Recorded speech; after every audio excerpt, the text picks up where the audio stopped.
Walt probably felt he had to do Alice in Wonderland. It's just a natural for animated filmmaking. Alice was probably the most difficult film for them to finally come up with a concrete plan of how they were going to shape it. Simply because of the source material, it is so difficult to adapt. My name is Alice, and I'm following a white rabbit. For a book as beloved and as familiar as it is, so much of Alice's charm is in the writing. I have an excellent idea.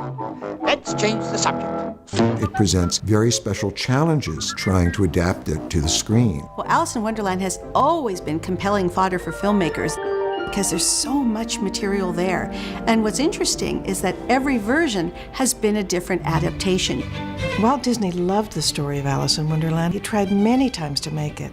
And it really wasn't until he saw Mary Blair's artwork that he realized he could make the film. There are pieces of the film that are totally indelible, totally memorable.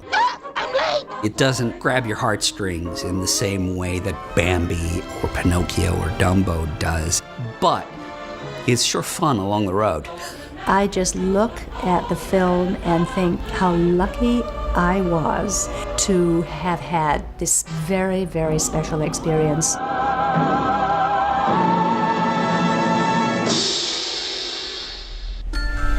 Alice in Wonderland began as a story that Lewis Carroll, Charles Ludwig Dodson, told three sisters of whom he was very fond. These were the little girls, the daughters of a dean at Oxford whom he knew. And they went on a boating trip one day. It was actually rather drizzly. And to keep them amused, he began telling them a story. And he gradually expanded the story and wrote Alice's Adventures Underground, which he hand-wrote and illustrated himself as a present for Alice Little, the middle sister.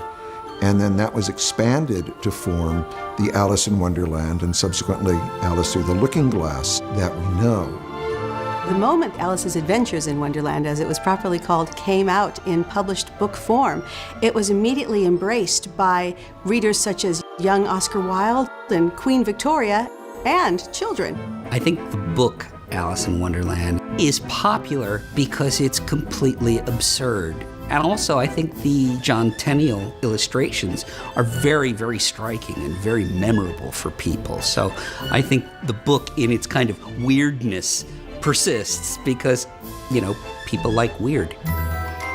As it did when it was new, still today it spans all generations. It appeals to adults on the plane of logic, puzzles, and very intrepid wordplay, but also to children it's just this amazing, almost a free-form fantasy world. It's kind of a self-guided tour of the inner workings of imagination.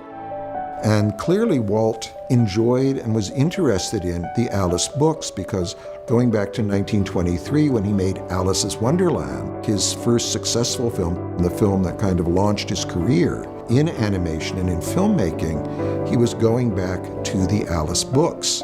The Alice comedies, loosely inspired by Alice's Wonderland. You have a live-action little girl, first played by Virginia Davis, and she is transported magically into the world of animated cartoons. And that series ran for several years, so Alice was there from the very, very beginning. In the 1930s, there's a great Mickey Mouse cartoon, Through the Mirror, which is a takeoff on Alice in Wonderland, where Mickey goes through the mirror, through the looking glass, and into this crazy world where he dances with cards. Actresses such as Mary Pickford, the Queen of Hollywood and the silent film sweetheart of America, were very interested in portraying Alice. In the late 1930s, Walt Disney was still trying to figure out how to get Alice up on film. There was a full story reel of the Alice film that was put together in 1939, and the artwork that's in it was pretty much all the work of an Englishman named David Hall. David Hall's illustrations are fabulous. They owe a lot to Tenniel, but they're very, almost grotesque in some places. And there's a darkness, not perhaps as whimsical as Walt would have liked, but still, he's working on this. 1937, 1938, 1939. But then Walt's hit by World War II, and all production on Alice in Wonderland comes to a screeching halt. And if you look at David Hall's storyboards, there are a lot of shots that wound up in the final movie 20 years later. Let go! I'm looking for a white rabbit. There'd been a mention of perhaps Ginger Rogers starring in a combination live-action animation Alice in Wonderland, but that went away very quickly, and all that really remains of the idea is a record album with the story and some songs, and there's a picture of Ginger Rogers as Alice in Wonderland. Even the writer and essayist Aldous Huxley worked on a screenplay for Alice in Wonderland, and ultimately it was not proven to be successful because it was too literally an adaptation of Carol. Clearly, Alice was something that stayed with Walt, and it took a long time for him to sort of find a way to do it. It took 20 years for them to finally get to where they were happy with it, and it was really all because of Mary Blair's styling. For those who don't know Mary Blair was a concept artist and art director at the Disney Studios. A concept artist would provide tons of concept paintings and color palettes that would actually inform how the entire movie looked. Mary Blair really was what turned the film around from its original, more Tenniel-looking origins. She influenced this movie to a great deal, as she did with Peter Pan and Cinderella. Did you ever see such a beautiful dress? The early 50s were really the Mary Blair years in terms of art direction and color. Mary Blair came into her own as a unique stylist on the South American tour that she took with Walt Disney and El Grupo, as they called them, down for the Good Neighbor policy films in the early 40s. She had started out working in kind of a California watercolor school style. And when she went to South America, I think the colors and the patterns and the boldness of the jungles and the flowers and the birds just inspired her. And she began working in a much more stylized way with very bold graphics, very bright colors. She did stuff that was kind of warped perspective and flattened and weird. I mean, this was really the tailor-made project for Mary Blair. Curiouser and curiouser. The card sequence, it's a favorite of mine. The use of gray and red, the boldness of red and black. She would just charge in there and just use colors in such a marvelous way. She's very well thought of in animation circles, and her style and her palette especially influenced contemporary films to this day. I'm late for a very important date. One of the things that Walt did to make this cohesive was to give it a very strong sense of musical storytelling. Oh, I'll say love life is a life for me. There are more songs on screen in Disney's Alice in Wonderland than in any other Disney feature film. Little bread and butterflies kiss the tulips. The music and the look of Alice worked exceedingly well, but Walt struggled with the story. Walt felt that there was something in this story that he dearly loved, but he didn't know what to do with it, and he kind of looked to the animators and the story people to give him something. You had an all-star cast of animators here on this movie. You had the greats. You had Milt Kahl, you had Frank Thomas and Ollie Johnston, you had Ward Kimball, and you had a lot of people alongside of them doing really, really good animation. By that time, the animation department was run by the 9 old men, Walt Disney's key animators, who really did all the movies from the 50s through the 60s into the early 70s. Who are you? I hardly know, sir. I was involved with every scene, not only with the voice part, but Walt wanted me to do the live action. And the live action is basically just for inspiration for the artists. The Mad Hatter scene comes to mind right away.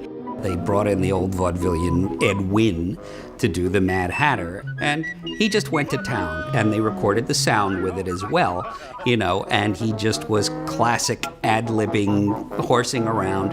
This is the nun's birthday party. On birthday? Certain things would just end up happening that was not what was rehearsed. What are you talking about? Tea? Oh, I never thought of tea, of course. Tea. And then we'd all end up laughing and just having a great time. Sugar, 2 spoons, just 2 spoons, thank you, yes. And then they brought Edwin back into the booth to record his lines clean. But they weren't as funny as the extemporized performance that he gave for the live-action reference. Mustard, yes, but mustard? Don't let's be silly. So they went back to that, and what you hear on the actual soundtrack is what he put down in that live-action reference take. Lemon, that's different. They knew they were never going to get that performance again. The film is very episodic, and because of that, it was very easy to break it up into individual segments and hand those off to individual directors. They all try to outdo each other, so they become these vignettes of showpieces where she goes from one surreal adventure that looks fantastic and is outrageous into the next one. It's probably an unexpected benefit. The way that the film was made is what makes it so easy to remember and to recollect and identify with those individual moments. Alice in Wonderland, because it isn't one of the great narratives, is sometimes an easy movie to dismiss. But the more you think about it, it's actually had quite a huge effect on popular culture. You know, the images, the songs, the animation, all of that stuff really, really rests in our collective soup here. There are certain iconic moments in the movie, like the Queen of Hearts bellowing, "Off with your head!"